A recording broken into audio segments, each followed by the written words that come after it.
अस्सलाम वालेकुम to everyone. उम्मीद करता हूँ सब दोस्तों को खैरियत से होंगे।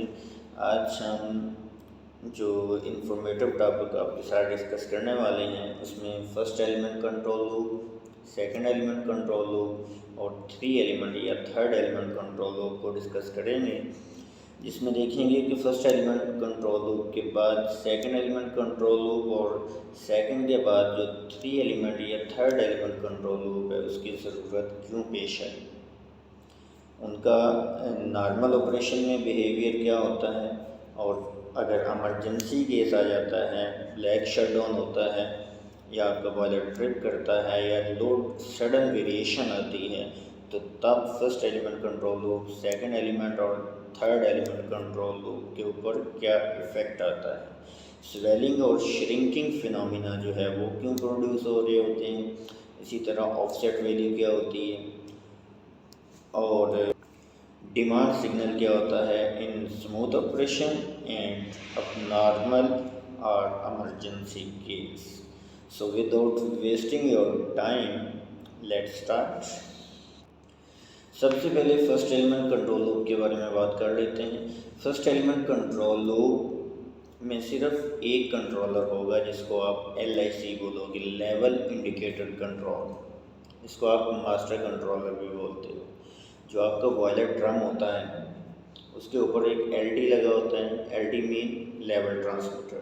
अगर आपका लेवल जो वाटर का लेवल है वो अप डाउन जा रहा है अकॉर्डिंग टू लोड रिक्वायरमेंट से, आपका जो लेवल आपने मेंटेन करना है वो 50 पे है और लोड रिक्वायरमेंट बढ़ती है तो आपका वही लेवल जो है वो 40 पे आ जाता है। उस 50 की डिमांड को पूरा करने के लिए जो आपका LD है, लेवल ट्रांसमीटर, वो सिग्नल भेजेगा LIC को जो आपका मास्टर कंट्रोलर है, और फिर उस मास्टर कंट्रोलर के ज़रिए आपका फीड वाल जो है उसको ऑपरेट करवाया जा रहा होगा, जो कि आपका बॉयलर फीड वाटर लाइन के ऊपर लगा होगा। इस तरह आपकी जो लोड रिक्वायरमेंट है वो पूरी हो जाएगी। और वही लेवल अगर 50 से अबव चला जाता है, से 52% पे चला जाता है जो आपने 50 मेंटेन करना है, तो तब LD का जो फंक्शन होगा वो क्या होगा। LD जो है वो सिग्नल भेजेगा कि मेरा लेवल जो है वो सेट पॉइंट से अबव चला गया है।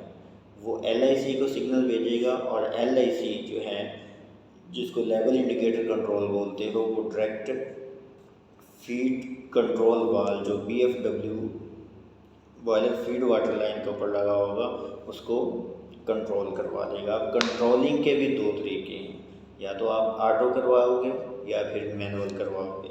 अगर आपने ऑटो ये सारी चीज़ें करवानी हैं तो आप कंट्रोल रूम के अंदर बैठे हुए LIC के ऊपर क्लिक करोगे, उसको ऑटो पे शिफ्ट कर दोगे। ये सारी चीज़ें जो हैं ये ऑटो पे हो रही होंगी। और अगर आप उसको मैनुअल पे शिफ्ट कर दोगे तो ये सारी चीज़ें मैनुअल जो हैं वो ऑपरेट करवाना पड़ेंगी, जो कि फील्ड ऑपरेटर के ज़रिए ऑपरेट हो रही होती हैं। इसी तरह सेकंड एलिमेंट कंट्रोल लूप के बारे में बात कर लेते हैं। सेकंड एलिमेंट कंट्रोल लूप में आपके पास दो कंट्रोलर होंगे, एक LIC जो कि लेवल इंडिकेटर कंट्रोल है और एक FIC जो कि BFW लाइन के साथ जो है वो अटैच होगा, बॉयलर फीड वाटर लाइन के साथ अटैच होगा, जो आपके वाल को ऑपरेट करवा रहा होगा। इसी तरह जो थ्री एलिमेंट कंट्रोल लूप है जिसके ज़रिए जो है फाइन आपका सिस्टम जो है वो चल रहा होता है, इसमें आपके पास थ्री कंट्रोलर होंगे। Number 1 LIC level indicator control, जिसको आप मास्टर कंट्रोलर भी बोलते हैं। इसी तरह FIC दो लगे होंगे, एक BFW लाइन के ऊपर बॉयलर फीड वाटर लाइन के ऊपर, और एक जो है आपका जो स्टीम फ्लो जा रहा है वहाँ पे भी एक FT लगा होगा, फ्लो ट्रांसमीटर लगा होगा, और उसको भी FIC के ज़रिए ही कंट्रोल किया जा रहा होगा। सपोज आपका जो स्टीम का लोड है वो बढ़ जाता है, होगा क्या, आपका जो ड्रम लेवल है वो डाउन होना स्टार्ट हो जाएगा, और जैसे ही आपका स्टीम का फ्लो बढ़ता है, स्टीम आपके जो ड्रम है वहाँ से एग्ज़िट होना स्टार्ट हो जाएगी तेज़ी से, और जैसे ही तेज़ी से एग्ज़िट होगी आपके जो वाटर के ऊपर फोर्सेस लग रही हैं, जो प्रेशर लग रहा है वो कम हो जाएगा। और जैसे ही कम होगा जो वाटर है बॉयलर ड्रम के अंदर वो अपवर्ड डायरेक्शन में मूव करने की कोशिश करेगा, और जैसे ही वो अपवर्ड डायरेक्शन में मूव करने की कोशिश करेगा एक्चुअल में लेवल क्या है, कम हो रहा है क्योंकि स्टीम का लोड बढ़ गया। तो स्टीम का लोड बढ़ गया है तो एफ जो है वो एल को सिग्नल भेजेगा कि मेरा लेवल जो है वो डाउन हो रहा है। और एल जो है आप दो चीज़ों को देख रहा होगा, एक एफ जो आपके स्टीम के फ्लो के ऊपर लगी हुई है, उसका जो फ्लो ट्रांसमीटर है उसको उसके सिग्नल को भी जो है नोटिस कर रहा होगा कि एक्चुअल में वाकया ही जो स्टीम का फ्लो है वो बड़ा है या नहीं। जैसे ही फ्लो बढ़ेगा स्टीम का जो प्रेशर लग रहा है सरफेस के ऊपर, वाटर की सरफेस के ऊपर, वो कम होगा, जो वाटर है वो अपवर्ड डायरेक्शन में मूव करने की कोशिश करेगा। अब दूसरा उसको जो एल को सिग्नल जा रहा है वो कहाँ से आ रहा है, वो एफ से आ रहा है जो आपकी स्टीम लाइन के ऊपर लगा हुआ है एफ से, जो आपका फ्लो ट्रांसमीटर है वहाँ से भी एक सिग्नल आ रहा होगा कि स्टीम का फ्लो जो है वो बढ़ गया है। अब दोनों को नोटिस करता हुआ एल जो है वो एफ जो BFW लाइन के ऊपर लगा हुआ है उसको सिग्नल भेजेगा, और ऑटो पे वाल जो है उसको ऑपरेट करवाते हुए आपकी लोड रिक्वायरमेंट को पूरा कर देगा। ये होगी स्मूथ ऑपरेशन। अब इमरजेंसी केस में क्या होता है, इमरजेंसी केस में एक टर्म बोली जाती है ऑफसेट। बॉयलर ड्रम लेवल को आपने एक सेट पॉइंट दे दिया से 50 का, होगा क्या, जैसे ही स्टीम लोड बढ़ता है या कट ऑफ होता है, आपकी स्टीम टर्बाइंस आगे 3 या 4 चल रही हैं, आपका लोड कट ऑफ होता है, दो जो हैं वो इमरजेंसी केस में बंद हो जाती हैं या क्लोज हो जाती हैं, शट डाउन हो जाता है उनका, तो उनका जो लोड बैक आएगा, जो बॉयलर के ऊपर बैक प्रेशर अमल कर रहा होगा, जो उसको श्रिंक करने की कोशिश करेगा, उस सूरत में क्या होगा, अगर आपका लेवल बहुत ज़्यादा जो आपका स्टीम लोड है वो बहुत ज़्यादा बढ़ जाता है, और जैसे ही सडन लोड चेंजिंग आएगी, आपके जो बॉयलर ड्रम में वाटर पड़ा हुआ है जो कि हाई एनर्जी मॉलिक्यूल के साथ पड़ा हुआ है, जैसे ही स्टीम का लोड बढ़ेगा उससे प्रेशर जो है वो सडन चेंज होगा, और सडन चेंज होने की वजह से जो आपका सेट पॉइंट वैल्यू दी हुई है 50 वो डिस्टर्ब होगी। इसी तरह जैसे ही लोड कट ऑफ होगा, आपकी आगे 3 या 4 स्टीम टरबाइन चल रही हैं, तो किसी वजह से जो है कट ऑफ हो जाती हैं दोनों का लोड, तो उनका जो बैक प्रेशर अमल करेगा, जो दोबारा जो है वाटर को प्रेशर लगाने की कोशिश करेगा, उससे भी आपके जो आपने सेट पॉइंट दिया हुआ है 50 वो डिस्टर्ब होने की कोशिश करेगा, मतलब डाउन आने की कोशिश करेगा, से वो 48 पे चली जाती है वैल्यू, या स्टीम लोड बढ़ जाने की वजह से वो वैल्यू जो है वो 52 या 55% पे चली जाती है, उसको आप बोलते हो ऑफसेट।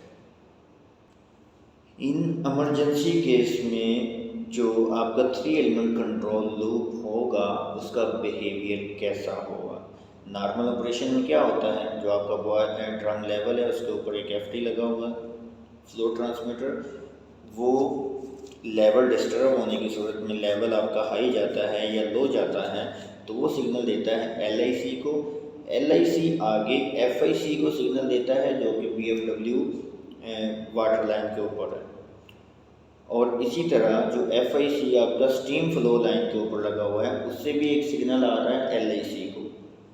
एल दोनों जो है एक लेवल को देख रहा होता है, दूसरा एफ जो आपकी स्टीम फ्लो के साथ अटैच है, उन दोनों के सिग्नल को मद्देनज़र रखते हुए आपका सिग्नल भेजता है एफ को जो BFW लाइन के ऊपर है, और उसके ज़रिए जो है वाल को ऑपरेट करवा रहा होता है। अब जैसे ही सडन लोड चेंज हुआ, सडन लोड चेंज होने की वजह से आपका जो एफ है वो तो एल को सिग्नल भेजेगा, लेकिन जब सडन लोड चेंज होगा तो जो एफ जो आपका लगा हुआ है स्टीम फ्लो के ऊपर, वो सिग्नल डायरेक्ट एल को नहीं भेजेगा, वो डायरेक्ट फिर सिग्नल कुछ नैनो सेकंड के लिए डायरेक्ट एफ के साथ ही अटैच हो जाएगा, यानी कि एल को वो बाईपास कर देगा।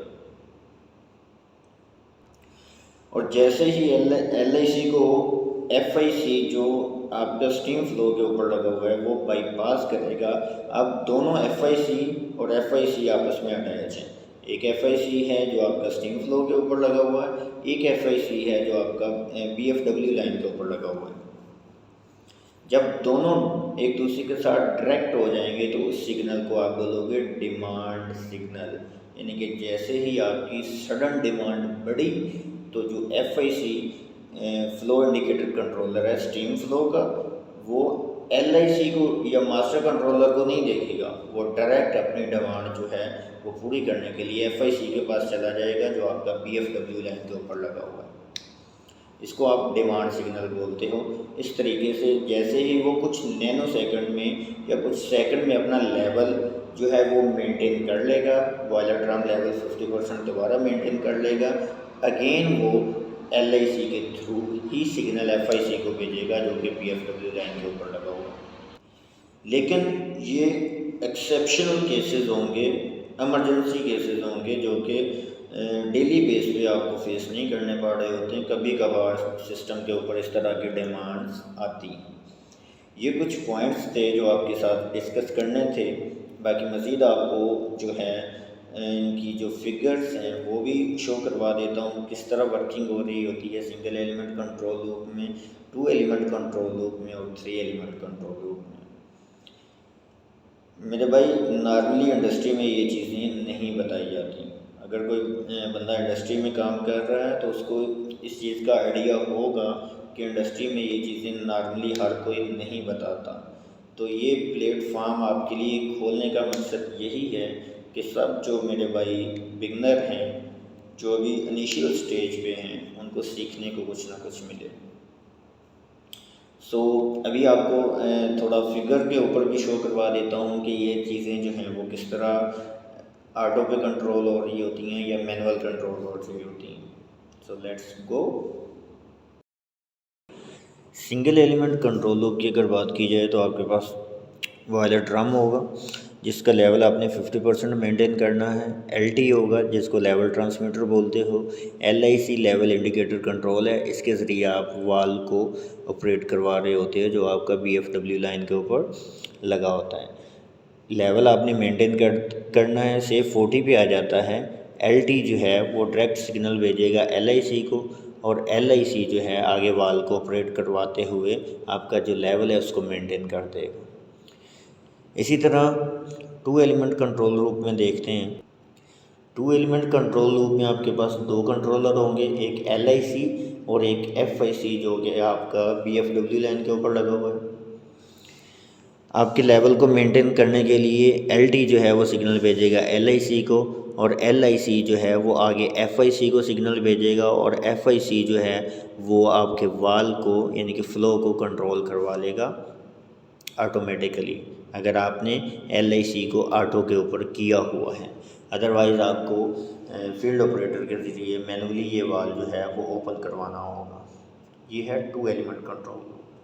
इसी तरह 3 एलिमेंट कंट्रोल लूप में क्या होगा, 3 जो हैं आपके कंट्रोलर होंगे।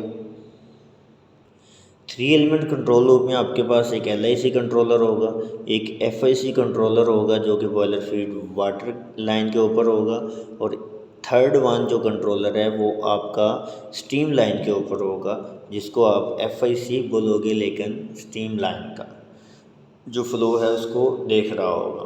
अब अगर आपका स्मूथ ऑपरेशन चल रहा है तो आपका LD जो है वो LIC को सिग्नल भेजेगा और इसी तरह जो FT है आपका स्टीम लाइन का वो भी LIC को सिग्नल भेजेगा। इस तरह LIC जो मास्टर कंट्रोलर है वो FIC को सिग्नल भेजेगा जो कि बॉयलर फीड वाटर लाइन के ऊपर है और आपका जो डिमांड है उसको पूरा किया जाएगा। और अगर इमरजेंसी केस आता है जिसमें शट डाउन होता है, जिसमें स्वेलिंग या श्रिंकिंग का जो इफ़ेक्ट जो है इन्वॉल्व हो रहा होता है, उस सूरत में क्या होगा, इमरजेंसी केस में जो आपका FIC है स्टीम लाइन का वो LIC को बाईपास करते हुए डायरेक्ट FIC के पास पहुंच जाएगा और जैसे ही डायरेक्ट FIC के पास पहुंचेगा तो इसके ज़रिए वाल को ऑपरेट करवाते हुए आपकी डिमांड को जो है वो पूरा कर देगा, और जैसे डिमांड पूरी होगी फिर ऑपरेशन जो है वो नॉर्मल हो जाएगा।